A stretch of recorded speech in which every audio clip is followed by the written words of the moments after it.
France किसी ने बड़ी ही खूबसूरती से कहा है कि बिना संघर्ष के कोई महान नहीं बनता। जब तक न पड़े चोट पत्थर पर हथौड़े की, तब तक पत्थर भी भगवान नहीं बनता। हाय फ्रांस, मैं हूँ आपके साथ एक मीरा। चलो आज कुछ नया सुनते हैं। जैसे स्कूल में एक सेलिब्रिटी टाइप लोग होते, वो कहते हैं ना कि टीचर्स को उन्हीं बच्चों के नाम याद रहे जो ज़्यादा इंटेलिजेंट होते या फिर मस्तीखोर होते हैं उनके नाम, या बदमाश होते हैं उनके नाम सर को याद रहते। होशियार के तो कम याद रहते जो इंटेलिजेंट होते, बट जो मस्तीखोर है उस बच्चे को कोई टीचर पढ़ाता या नहीं पढ़ाता, लेकिन सभी टीचर्स को उस बच्चे के नाम भी याद होते।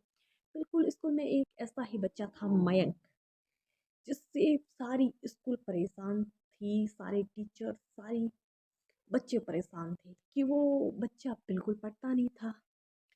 बहुत पढ़ाने की कोशिश करते बट उसे कोई फ़र्क ही नहीं पड़ता। तो मयंक को इस बात का घमंड था कि मेरे पापा तो बहुत बड़ी बिजनेसमैन है, इतना पैसा कमाते हैं, तो मुझे नौकरी वोकरी करने की ज़रूरत कहाँ है, सही से पढ़ाई करने की ज़रूरत ही कहाँ। बस पापा कहते हैं कि पढ़ लो थोड़ा बहुत, तो बस स्कूल आ जाता था।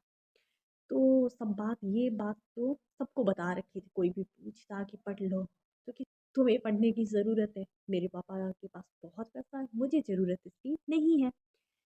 तो यही चल रहा था। एक दिन क्या होता है कि टीचर्स ने मयंक से कहा कि मयंक, तुम पढ़ लो, लाइफ में क्या करोगे। फिर टीचर से भी कह दिया कि सर, मैं बस, मेरे पापा कहते कि स्कूल जाना इसलिए आता हूँ, मुझे पढ़ना वढ़ना है नहीं, क्योंकि मेरे पापा के पास बहुत पैसा है, बिजनेस है, तो मुझे इसकी ज़रूरत नहीं। एक दिन क्या होता है कि मयंक घर पे होता है, तो कोई पापा फाइल भूल जाते, तो मम्मी ने कहा कि बेटा तुम जाओ पापा को दे आओ।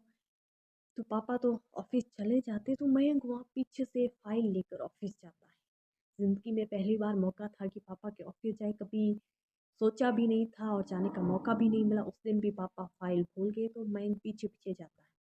और जैसे ही ऑफिस में कदम रखता है तो क्या सुनता है कि एक जो हेड होता है, या ऑफिसर, कलर कुछ भी बोल दो, वो व्यक्ति पापा को डांट रहे कि तुम्हें पता नहीं है इतनी फाइल ड्यू पड़ी है, तुम कब कंप्लीट करोगे, और यदि तुमसे ये फाइल कंप्लीट नहीं होती तो यहाँ आना बंद करो और अपने घर पे जाके आराम करो, और यदि होती है तो टाइम पे करो। अभी ये डील कल तक पक्की करनी है और तुमसे अभी ढंग से सारी फाइलें ड्यू ड्यू पड़ी है, सही से कंप्लीट नहीं कर पाए हो। मतलब काफ़ी कुछ सुना रहे थे। मयंक के पैरों तले ज़मीन खिसक गई।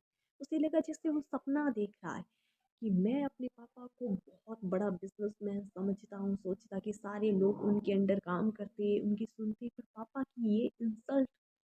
मतलब एक इंसान लाइफ में सब कुछ बर्दाश्त कर सकता है, पर अपने सामने अपने माँ बाप की बेइज्जती कभी कोई बर्दाश्त नहीं कर सकता, कि चाहे कोई कैसा भी हो। मयंक भी वही लड़का था जिसे घमंड था कि मेरे पापा के पास बहुत पैसा है, बिजनेस। मैंने पर सोचा कि ये तो, यदि आज भी यदि पापा थोड़ी बहुत फाइल कंप्लीट नहीं कर पाते तो अभी ये कहेंगे घर जाके बैठो, फिर हम क्या करेंगे। तो मयंक वहाँ पे फाइल दे देता है और घर निकल जाता। उसके बाद जैसे जादू सा हो गया।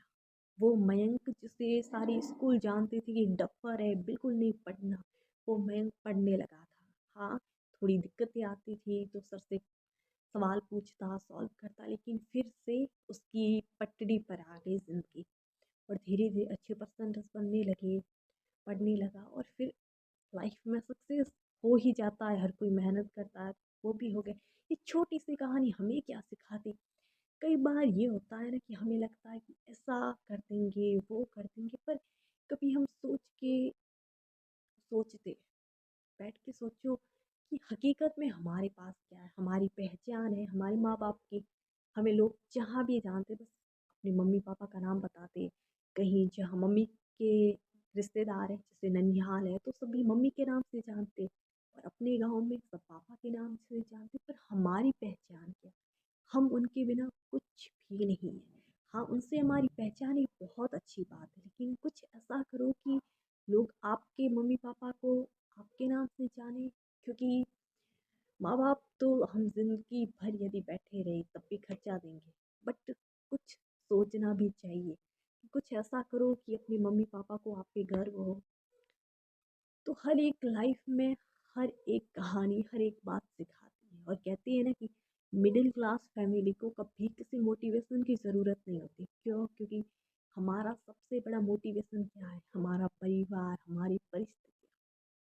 जब भी इंसान को लगे कि वो डिप्रेशन में जा रहा है, लाइफ में सब कुछ खत्म हो रहा है, तो अपनी आंखें बंद करके अपने माँ बाप के बारे में सोचना है। इस लाइफ में ये सारी डिप्रेशन मुसीबतें ना, ये बहुत छोटी लगने लगती है जब हम अपने मम्मी पापा के बारे में सोचते हैं। उनका संघर्ष उन पे ना तो कोई बुक लिख सकता है, क्योंकि उनका इतना संघर्ष है कि हमारे शरीर में जितना ब्लड नहीं है उतना तो उन्होंने पसीना बहाया है। मतलब खून पसीना एक करके हमारे लिए इतना कुछ किया है। वो कहते हैं ना कि पापा के जूते फटे, कपड़े फटे, बट बेटे और बेटी को ब्रांडेड कपड़े दिलाते हैं। गजब। तो फिर मैं वही आपसे कहूँगी कि लाइफ में जो मिला उसके लिए शुक्र मनाइए, बट अपने परिवार का ध्यान रखिए कि उन्होंने इतना दिया तो उन्हें भी कुछ दीजिए, और वो आप जो देते हो वो आप ही का होता है। फिर मैं वही कहूँगी जो अक्सर कहा करती हूँ कि महान लोग अच्छा ही काम नहीं करते, बल्कि वो जो भी करते उसे अच्छा बना लेते। हाँ, ये सच है कि एक इंसान दुनिया को नहीं बदल सकता, लेकिन ये भी इतना ही सच है कि इस दुनिया को बदलने की शुरुआत करने वाला हमेशा एक इंसान ही होता है। You are best, you can do it. क्या पता वो आप ही हो। वैसे हर एक फैमिली में कोई फैमिली की जीवन शैली चेंज करने के लिए होता है, क्या पता शुरुआत आपसे हो। Thank you so much.